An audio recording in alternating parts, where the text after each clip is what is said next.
এদিকে সিলেটের ওসমানী নগরের দয়ামিরে দুটি বাসের সংঘর্ষে শিশুসহ ৯ জন নিহত হয়েছেন।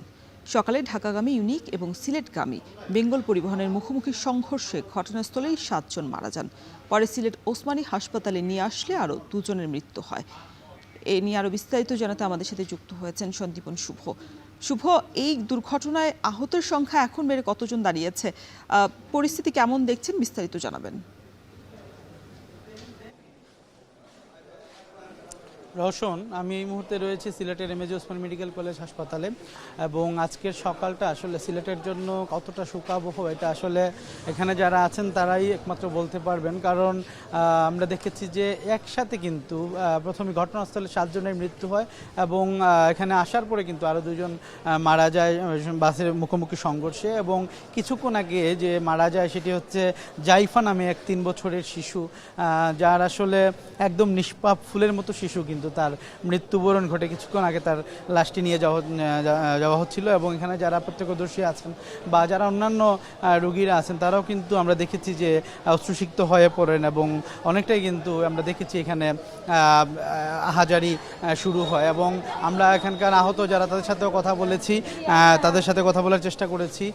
তারা আসলে বলছেন যে সকাল 7:30টার দিকে সিলেটের ওসমানীনগরের কাশিকাপন এলাকা, এই যে আমরা দেখতে পাচ্ছি যে মৃত্যুর মিছিল বলা চলে, মৃত্যুর মিছিল সেটি কিন্তু ঘটেছে।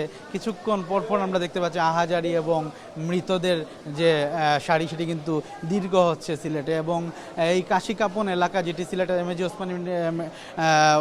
সিলেটের ওসমানীনগরের যে কাশিকাপন এলাকা, সেই কাশিকাপন এলাকায় কিন্তু ঘটনাটি ঘটে এবং সেই ঘটনায় কিন্তু আমরা দেখেছি যে 7 জন ঘটনাস্থলেই তারা প্রাণ হারান। এবং আমাদেরকে পুলিশ যেমনটি জানিয়েছে যে আসলে এই ঘটনাটা সিলেটে নতুন নয় এবং একই এলাকায়, বিশেষ করে ওসমানীনগর এলাকায় কিন্তু এই বছরই বেশ কিছু ইতোমধ্যেই ঘটেছে।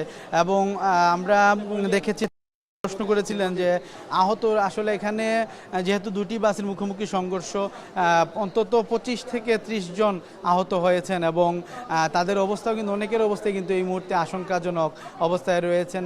কারো মাথায় চোট লেগেছে, কারো চোখে, কারো পুরা শরীরেই কিন্তু আমরা দেখেছি যে কাঁচ ভর্তি হয়েছে এবং তারা কিন্তু অত্যন্ত মর্মান্তিকভাবে কিন্তু এই ঘটনার শিকার হয়েছেন। অনেকের কিন্তু আমরা দেখেছি ক্যাজুয়ালিটি বিভাগে, সিলেট এমএজি ওসমানী মেডিকেল কলেজের ক্যাজুয়ালিটি বিভাগে নিয়ে আসা হয়েছে এবং একজনকে কিন্তু আইসিইউতে সিট না পেয়ে, আইসিইউতে কোনো স্থান না পেয়ে কিন্তু একজনকে আমরা দেখেছি যে অন্য একটি প্রাইভেট হাসপাতালে পাঠানো হয়েছে এবং তার অবস্থাও বেশ আশঙ্কাজনক রয়েছে। এবং আমরা দেখেছি সিলেট এমএজি ওসমানী মেডিকেল কলেজে এই দুটি বাসের সংঘর্ষ বা দুটি বাসের যারা আহত হয়েছেন বা যারা আক্রান্ত হয়েছেন তাদেরকেই কিন্তু নিয়ে হাসপাতালে এই মুহূর্তে ভর্তি রয়েছে। সিলেটের বিশেষ করে এমএজি ওসমানী মেডিকেল কলেজের যে ইমার্জেন্সি বিভাগ এবং আরও কয়েকটি ওয়ার্ড রয়েছে, এখানে প্রত্যেকটিতেই কিন্তু এই যারা আহত হয়েছেন এবং যারা বেশিরভাগ আক্রান্ত হয়ে তাদেরকে চিকিৎসা সেবা দেওয়া হচ্ছে এবং নিহতদেরকে ইতিমধ্যে কিন্তু মর্গে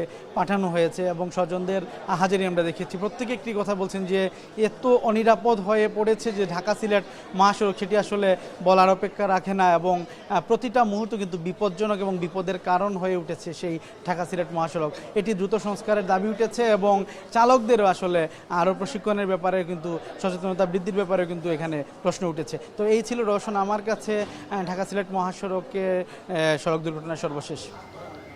সিলেটে সড়ক দুর্ঘটনা এবং আহতদের অবস্থার খবর জানাচ্ছিলেন সন্দীপন শুভ।